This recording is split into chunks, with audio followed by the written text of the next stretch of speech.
की जगह था, लेकिन हवा इतनी तेज चली कि उड़ गया। अभी उठा देती हूँ। हाँ हाँ जल्दी करो। और एक बात, अब भाई साहब से बोल देना कि 2 रसोई कर ले। पता तो है मेरा बेटा सोहन बड़ा हो गया है, अब लड़की वाले भी आने लगे हैं, तो उसकी शादी हो ही जाएगी इस साल। हाँ हाँ दीदी, मेरा बेटा विहान भी तो बड़ा हो गया है और उसकी भी तो शादी होनी है। ठीक कहती हैं आप। अब हम ऊपर वाले तल्ले पर शिफ्ट हो जाएंगे।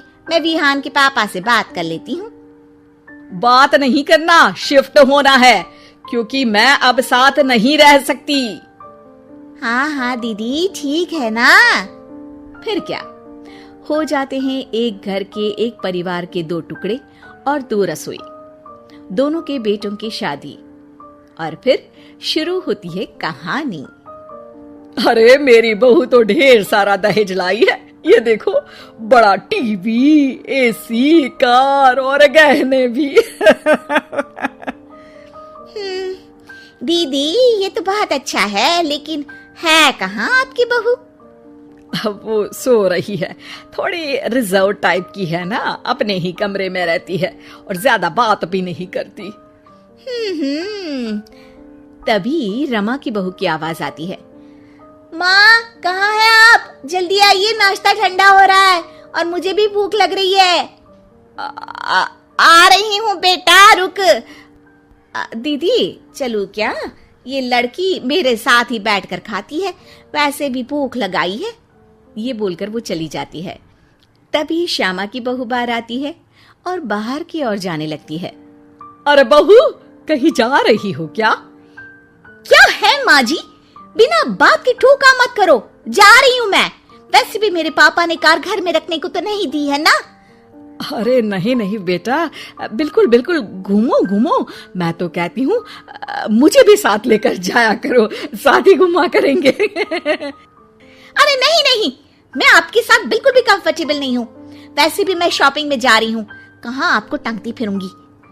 ये बोलकर श्यामा की बहू निकल जाती है। तभी उसके कान में ऊपर वाले तल्ले से हंसने की आवाज आती है। और ये कौन इतनी जोर जोर से हंस रहा है? ऊपर जाती है, जहां वो देखती है कि रमा और उसकी बहू साथ बैठकर बातें कर रही होती हैं। फिर तो मम्मी जी इतना मजा आया कि मैं क्या बताऊं। हाँ हाँ बहू, सुनने में ही हंसी नहीं रुक रही। तू तो वहां मौजूद थी। तभी दोनों की नजर श्यामा पर पड़ती है। अरे ताई जी आइए ना, आइए। वो उनके पैर छूती है और फिर चाय बनाकर लाती है। श्यामा अकड़कर कहती है, अरे नहीं नहीं, मैं चाय वाय नहीं पीती, बस हंसने की आवाज आ रही थी तो सोचा बता दूं कि टीवी की आवाज धीमी कर लो। अरे टीवी, वो देखो दीदी, धूल खा रहा है, वक्त ही नहीं मिलता देखने का। बहू के साथ वक्त कैसे बीत जाता है, इसकी बातें और किस्से कहानी किसी सीरियल से कम नहीं होते। श्यामा को खुशहाल रमा को देखकर जलन होती है। हाँ हाँ, मैं तो तंग आ जाती हूँ इतनी सारी बातें करके, मुझे तो सुकून पसंद है। ये कहकर श्यामा चली जाती है।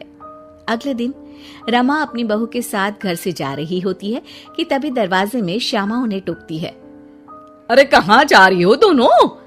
अरे देखिए ना दीदी, इसे शॉपिंग करने जाना था। मैंने कहा अकेली चली जा, तो कहने लगी मम्मी जी आप घर में अकेले बोर हो जाओगे ना, आप भी चलो हमारे साथ। अरे अब इस उम्र में तू कहाँ घूमेगी? अब देखते हैं दीदी, जहाँ ये लड़की घुमा दे। अब मेरी बहू भी कल गई थी कार चलाकर। हाँ। तभी रमा की बहू कहती है, ताई जी मुझे तो कार चलानी नहीं आती, लेकिन हाँ इस सुहाने मौसम में मम्मी जी को स्कूटी की सैर करा देती हूँ। श्यामा का मुंह बंद हो जाता है। वो अपने कमरे में चली जाती है, जहाँ उसकी बहू बैठकर अकेली टीवी देख रही होती है।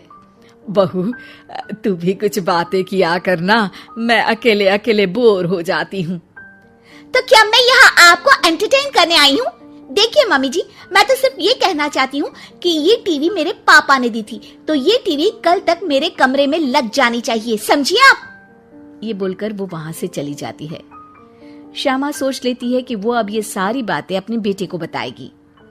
शाम को उसका बेटा जब घर आता है, अरे देख बेटा, तेरी बीवी सारा दिन अपने कमरे में रहती है, न बात करती है न चित।